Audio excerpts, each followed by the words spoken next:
श्री शिवाय नमस्तु भयम।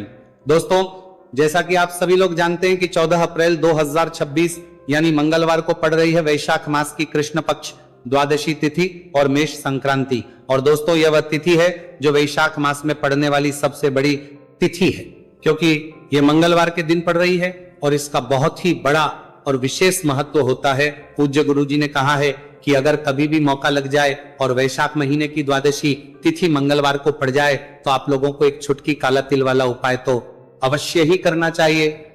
इन दोनों का संयोग बहुत ही कम आता है। इसी के साथ में गुरुजी ने अपनी शिव पुराण कथा में बताया है कि इस दिन आपको एक छुटकी काला तिल वाला उपाय तो आपको अवश्य ही करना चाहिए, क्योंकि ऐसा दिन पूरे साल में सिर्फ एक ही बार आता है। और दोस्तों, आप सभी लोग जानते हो कि मंगलवार द्वादशी तिथि का अगर सबसे बड़ा कोई उपाय है तो वह एक छुटकी काला तिल वाला उपाय है। तो दोस्तों, मंगलवार द्वादशी तिथि के दिन आप लोगों को इस एक छुटकी काला तिल वाला उपाय को जरूर करना है। बहुत सारे लोग होंगे जिन लोगों ने इस उपाय को ना किया हो, मतलब पूरा साल निकल गया, उन्होंने किसी भी दिन इस छुटकी काला तिल वाला उपाय को ना किया हो। पर दोस्तों, आपके पास एक आखिरी मौका बचा हुआ है, जो कि 14 अप्रैल मंगलवार द्वादशी तिथि के दिन है। इस दिन आप लोगों को इस वाले उपाय को जरूर कर लेना है। भले ही आपने पूरे महीने भर इस उपाय को ना किया हो, पर अगर आपने इस महीने के मंगलवार द्वादशी तिथि के दिन अगर इस वाले उपाय को कर लिया तो आपको इस उपाय को करने का वह फल मिलेगा जिसकी आपने कभी कल्पना भी नहीं करी होगी। इसीलिए आप लोग इस वाले उपाय को एक बार जरूर कर लेना है, ताकि आप लोगों के हाथ से ये मौका ना जा सके और आपको इस उपाय को करने का फल मिल सके। दोस्तों, यह उपाय पंडित जी ने अपनी अभी की ही श्री शिव महापुराण की कथा में बताया है। उपाय को आज हम आपको बहुत अच्छे से समझाने वाले हैं। इस वीडियो को देखने के बाद इस उपाय को समझने के लिए आपको कोई और वीडियो को देखने की जरूरत नहीं पड़ेगी। तो चलिए दोस्तों, उपाय को शुरू करते हैं। देखिए, यह इस वैशाख महीने के मंगलवार द्वादशी तिथि के दिन ये इतना खास होता है, इतना महत्वपूर्ण होता है। देखा गया है कभी कभी बड़े बड़े पूजा पाठ अनुष्ठान से जो मनोकामना पूर्ण नहीं होते, वो वैशाख महीने की मंगलवार द्वादशी तिथि के दिन एक छोटे से उपाय करने से ही आपकी मनोकामना पूर्ण होए। और बहुत सारे लोगों ने इस उपाय को किया भी है और उनको इस उपाय को करने का फल भी जरूर मिला है। अगर आप लोग भी इस उपाय को करना चाहते हैं तो आप इस उपाय को पहले अच्छे से समझ लेना, सुन लेना, उसके बाद करना, आपको इस उपाय का फल जरूर मिलेगा। और इस उपाय को कर लेने से आपके घर में चाहे किसी भी प्रकार की दुहक और समस्या क्यों ना चल रही हो, आपको उसका कारण भी नहीं पता है कि भाई ये समस्या किस कारण से चल रही है। उसका कुछ भी कारण हो सकता है, जैसे पितृदोष हो सकता है या किसी भी तरह का मंगल दोष भी हो सकता है। तो इस दिन आप लोगों को ये वाला उपाय कर लेना है। ये एक ऐसा उपाय है जिस उपाय को अगर किसी विशेष दिन पर किया जाए तो भाई उस विशेष दिन का जो है वो तो हमें मिलता ही मिलता है, पर हमने उस दिन पर इस उपाय को किया है तो हमें उससे भी बड़ा फल मिलता है, और फल बहुत जल्दी मिलता है, क्योंकि आप इस उपाय को बहुत ही बड़े और विशेष दिन पर रहे हो।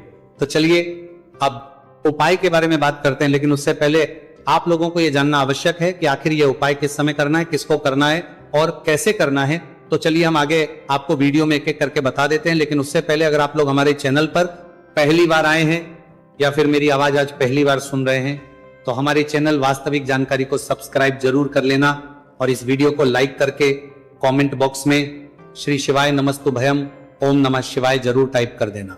तो दोस्तों, इस एक छुटकी काला तिल वाला उपाय को हमें इस मंगलवार द्वादशी तिथि के दिन कैसे करना है, किसको करना है, किस समय करना है और कहां पर करना है, ये सारे सवालों के जवाब आपको इस वीडियो में मिल जाएंगे।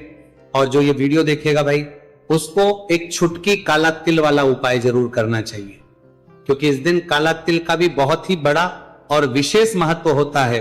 और बात आ जाए एक छुटकी काला तिल वाला उपाय की, तो ये सोने पे सुहागा वाली बात हो जाती है और ये एक बहुत ही बड़ा उपाय हो जाता है इस मंगलवार द्वादशी तिथि का।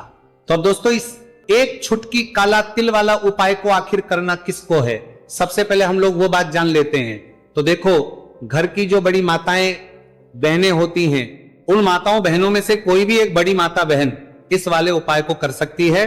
और दोस्तों, अगर आप तो अपने घर में से सभी सदस्यों को भी इस उपाय को करवा सकते हैं। अगर किसी व्यक्ति की खुद की कोई मनोकामना है, खुद की कोई दुख और परेशानी है जो कि वह अपने लिए ही करना चाहता है इस वाले उपाय को, तो वो खुद अपने लिए भी कर सकता है। बाकी अगर कोई घर में से ऐसा है जो कि अपने पूरे घर परिवार की सुख और शांति के लिए यह वाला उपाय करना चाहता है तो भाई वो भी कर सकता है, उसमें भी कोई दिक्कत वाली बात नहीं है। कहने का मतलब है कि इस उपाय को हर एक सदस्य भी कर सकता है और पूरे घर परिवार के सदस्य के लिए घर की बड़ी माताओं बहनों में से कोई एक माता बहन भी कर सकती है।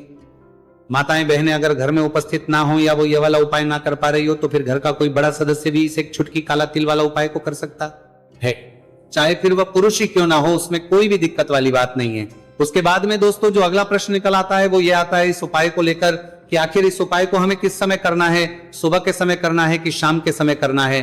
तो देखो, इस वाले उपाय को आप लोग सुबह के समय भी कर सकते हो और शाम के समय प्रदोष काल में भी कर सकते हो। अब अगर आप पूछो कि भाई सब सबसे उत्तम समय कौन सा रहेगा इस एक छुटकी काला तिल वाला उपाय को करने का, तो हम आपसे बस यही कहेंगे कि इस उपाय को आप सुबह के समय करेंगे तो ज्यादा बेहतर होगा। बाकी अगर प्रदोष काल शाम के समय भी करेंगे तो भी अच्छा होगा, उसमें कोई भी दिक्कत वाली बात नहीं है। तो अब दोस्तों जो अगली सबसे बड़ी और महत्वपूर्ण बात आती है वो ये आती है कि सुबह अगर हम उपाय को करेंगे तो हमें कितने बजे से लेकर कितने बजे तक के बीच में करना है, और शाम के समय प्रदोष काल में करेंगे तो हमें कितने बजे से लेकर कितने बजे के बीच में करना है। तो देखो, सुबह जितनी जल्दी हो सके आप उपाय को करने की कोशिश करना कि अगर किसी कारणवश लेट भी हो जाओ, थोड़ी देर भी हो जाए तो 10 या 11 बजे तक भी आप उपाय कर लेना, पर 12 बजे से ज्यादा देरी ना हो, ठीक है, इस बात का ध्यान रखना। उसके बाद में दोस्तों अगर शाम के समय प्रदोष काल की बात करें, प्रदोष काल का जो समय है होता है वो शाम के 6 बजे से शुरू हो जाता है। मतलब शाम के 6 बजे से लेकर 7 बजे के बीच का जो समय होता है यह समय प्रदोष काल का समय होता है। तो आप उपाय को 7 या 8 बजे के बीच में भी कर सकते हो। मतलब शाम के 6 बजे से रात 8 बजे के बीच में आप कभी भी इस वाले उपाय को कर सकते हो, उसमें कोई भी दिक्कत वाली बात नहीं है। देखिए, यदि आपके जीवन में संकट बहुत ही अधिक चल रहे हो, समस्याएं बहुत ही अधिक चल रही हो, एक एक रूप खर्च करने आपको बस ओढ़ रहा है, भूमि से जुड़ी हुई कोई भी समस्या हो या फिर आपके विवाह से जुड़ी हुई कोई भी समस्या हो या आपके व्यापार से जुड़ी हुई कोई भी समस्या हो, तो आपकी यह सारी समस्या इस मंगलवार द्वादशी तिथि के दिन समाप्त होने वाली है। तो चलिए दोस्तों जानते हैं उस विशेष उपाय के बारे में। देखिए, इस वीडियो में हम पूज्य गुरुजी द्वारा बताए गए 3 बहुत ही चमत्कारिक उपायों के बारे में जानेंगे। देखिए, ये जो उपाय है आपके जीवन से दुर्भाग्य का तो अंत करेंगे ही, साथ ही साथ यदि आपके जीवन में धन की समस्या चल रही है तो वह सभी भी आपकी समाप्त हो जाएंगी। देखिए, गुरुजी ने बताया है कि जब भी मंगलवार द्वादशी तिथि का दिन पड़े तो हमें कर्ज मुक्ति के लिए कुछ उपाय करने चाहिए। इसी के साथ हमें धन प्राप्ति, भूमि से जुड़े कार्यों और विवाह के लिए भी उपाय करने चाहिए। तो चलिए दोस्तों जानते हैं गुरुजी द्वारा बताए गए सबसे पहले उपाय के बारे में। देखिए, यह उपाय विशेषकर उन लोगों को करना है जिनकी भूमि से जुड़ी कोई भी समस्या चल रही हो, यानी कि उनकी भी जमीन से जुड़ी हुई समस्या चल रही है, यानी कि जो लोग मकान खरीदना चाहते हैं या फिर उनका खेत से जुड़ा कोई भी केस चल रहा है या फिर जिनके भी विवाह में विलंब हो रहा है या फिर जिन भी लोगों के जीवन में कर्ज बहुत ही अधिक बढ़ने लगा है, कर्ज जो है वह चुका नहीं पा रहे हैं, तो गुरुजी ने कहा है कि ऐसे लोगों को यह उपाय करना चाहिए। देखिए, इस उपाय के लिए आपको थोड़े से काले तिल ले लेने हैं। देख, आपको मात्र एक चुटकी काले तिल ले लेने हैं। इसी के साथ में आपको थोड़ा सा शहद ले लेना है। फिर सबसे अंत में आपको एक लोटा शुद्ध जल ले लेना है। तांबे के पात्र के अंदर आपको अपने घर से शुद्ध जल ले लेना है और इन सभी सामग्रियों को आपको लेकर के पहुंच जाना है भगवान शिव के मंदिर में। देखिए, पूज्य गुरुजी ने बताया है कि इस उपाय को आप सुबह से लेकर के शाम तक किसी भी समय में कर सकते हैं। देखिए, मंदिर पहुंचने के आप जो काले तिल लेकर के गए थे उनमें आपको थोड़ा सा शहद लगा लेना है। देखिए, आप जो शहद लेकर के आए हैं उस शहद में आपको ये काले तिल अच्छे से डुबो देना है और शहद से युक्त ये जो काले तिल हैं इन्हें आपको शिवलिंग पर अर्पित कर देने हैं या फिर आपको शिवलिंग के चारों तरफ अच्छे से काले तिल का लेपन कर देना है। पूज्य गुरुजी ने बताया है कि लेपन करते समय यदि आपके जीवन में कर्ज से जुड़ी समस्याएं चल रही हैं, लेपन करते समय आपको आर्यन मुक्तेश्वर महादेव का स्मरण करना है या फिर आपके जीवन में विवाह से संबंधित या फिर जमीन से संबंधित कोई भी समस्या चल रही है तो फिर आपको मंगलेश्वर महादेव का स्मरण करना है। इसके बाद जो आप जल लेकर के आए हैं उसे आपको धीरे धीरे शिवलिंग पर अर्पित कर देना है तथा आपको लगातार शिव महापुराण के मूल मंत्र श्री शिवाय नमस्तु भयम इस मंत्र का जाप करते रहना है। पूज्य गुरुजी ने बताया है कि सिर्फ एक मंगलवार द्वादशी तिथि यह उपाय करके देखना और आप स्वयं देखेंगे कि 2 से 3 महीने के अंदर आपके जीवन से जुड़ी हुई जो भी समस्याएं हैं, बस सभी समस्या बहुत ही जल्द महादेव की कृपा से दूर होने लगेगी। तो दोस्तों, इस प्रकार से आपको यह पहला उपाय ना है। अब हम जानते हैं दूसरे विशेष उपाय के बारे में। देखिए, इस उपाय के लिए आपको एक प्यारी सी बेलपत्र ले लेनी है। इसी के साथ में एक लोटा शुद्ध जल लेना है तांबे के पात्र के अंदर, और इसी के साथ में आपको थोड़ा सा शहद ले लेना है। देखिए, मंगलवार का दिन है और मंगलवार द्वादशी तिथि के दिन यदि हम शहद का उपाय करते हैं तो इससे महादेव हमसे बहुत ही अधिक प्रसन्न होकर के हमारी मनोकामना को परिपूर्ण करते हैं। देखिए दोस्तों, यदि आपको बेलपत्र नहीं मिल पाती है तो आप भगवान शिव के शिवलिंग पर जो बेलपत्र छड़ी हुई होती है उसे शुद्ध जल से धो करके उसका उपयोग कर सकते हैं। तो इन सभी सामग्रियों को आपको भगवान शिव के मंदिर में लेकर के पहुंच जाना है। गुरुजी ने कहा है कि इस उपाय को भी आप सुबह से लेकर के शाम तक किसी भी समय में कर सकते हैं। देखिए, मंदिर पहुंचने के बाद आपके पास जो एक बेलपत्र है और बेलपत्र की जो सबसे बड़ी वाली पत्ती होती है और उसकी जो चिकनी साइड होती है उस पर आपको अच्छे से शहद का लेपन कर देना है। यानी कि बेलपत्र की बड़ी वाली पत्ती पर, पूरी ही पत्ती पर अच्छे से शहद लगा देना है। अब देखिए, ये जो बेलपत्र है इसे आपको अपने सीधे हाथ की हथेली पर रखना है और आपके जो भी कार्य अटक रहे हैं, देखिए बहुत से लोग ऐसे होते हैं जो अपने नौकरी को प्राप्त करने के लिए सालों से तैयारी करते हैं लेकिन उनको नौकरी नहीं प्राप्त हो पाती है। बहुत से ऐसे लोग होते हैं जो बहुत ही मेहनत करते हैं, धन भक्ति के लिए बहुत अधिक प्रयास करते हैं, लेकिन फिर भी उनको धन प्राप्त नहीं हो पाता है। तो गुरुजी ने बताया है कि जब भी आपको अपने कार्यों में सफलता ना मिले तो फिर आपको मंगलवार के दिन इस उपाय को अवश्य करना चाहिए। देखिए, अब आपको जिस भी कार्य में सफलता प्राप्ति करनी है उस कार्य को सफल बनाने के लिए आपको महादेव से प्रार्थना कर लेनी है, और फिर ये जो एक बेलपत्र है इसे आपको भगवान शिव के शिवलिंग पर अर्पित कर देनी है। देखिए, बेलपत्र की चिकनी साइड जिस पर आपने शहद लगाए हैं वो शिवलिंग से स्पर्श रहेगी और इसकी जो डंडी है वो आपको जलाधारी की ओर रखनी है। इस प्रकार से आपको यह बेलपत्र अर्पित कर देनी है। अब देखिए, आप जो एक लोटा जल लेकर के आए हैं उसे आपको भगवान शिव के शिवलिंग पर धीरे धीरे अर्पित कर देना है। श्री शिवाय नमस्तु भयम, इस मंत्र का जाप करते हुए देखिए, जैसे ही ये जल शिवलिंग से होकर के जलाधारी की ओर बह करके आएगा तो इसे आपको थोड़ा सा अपने सीधे हाथ की हथेली में झेल लेना है। इस जल को आपको अपनी दोनों आंखों पर लगा लेना है और इस जल का थोड़ा सा छिड़काव आपको अपने शरीर पर कर लेना है। पूज्य गुरुजी ने बताया है कि जब भी हम मंगलवार के दिन शहद वाली बेलपत्र शिवलिंग पर अर्पित करते हैं तो इससे हमें महादेव हर कार्य में सफलता प्राप्त करवाते हैं। यदि हमें अपनी मेहनत करने के बावजूद भी पर्याप्त मात्रा में सफलता नहीं मिल पा रही है तो गुरुजी ने कहा है कि आपको मंगलवार द्वादशी तिथि के दिन यह चमत्कारिक उपाय अवश्य ही कर लेना है। अब दोस्तों, हम जान लेते हैं गुरुजी द्वारा बताए गए तीसरे विशेष उपाय के बारे में। देखिए, इस उपाय के लिए भी आपको मात्र एक लोटा शुद्ध जल ले लेना है तांबे के पात्र के अंदर।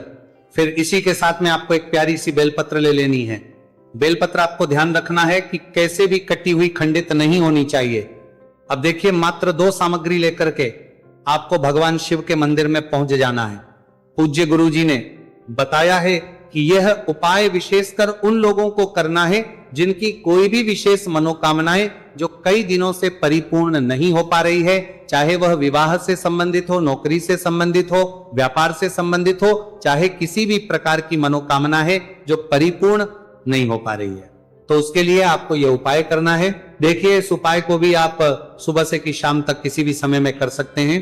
देखिए, मंदिर पहुंचने के बाद सबसे पहले तो आप बेलपत्र लेकर के आए हैं, उसे आपको अपने सीधे हाथ की हथेली पर रखना है और आपको महादेव से प्रार्थना करनी है कि हे मेरे महादेव, मेरी ये जो मनोकामनाएं बहुत दिनों से अधूरी है, मैंने कई प्रकार के उपाय कर लिए हैं, कई प्रकार के व्रत कर लिए हैं, लेकिन अभी तक मेरी मनोकामना परिपूर्ण नहीं हो पाई है, तो उस मनोकामना को परिपूर्ण करने के लिए प्रार्थना करनी है और ये एक बेलपत्र आपको शिवलिंग पर अर्पित कर देनी है।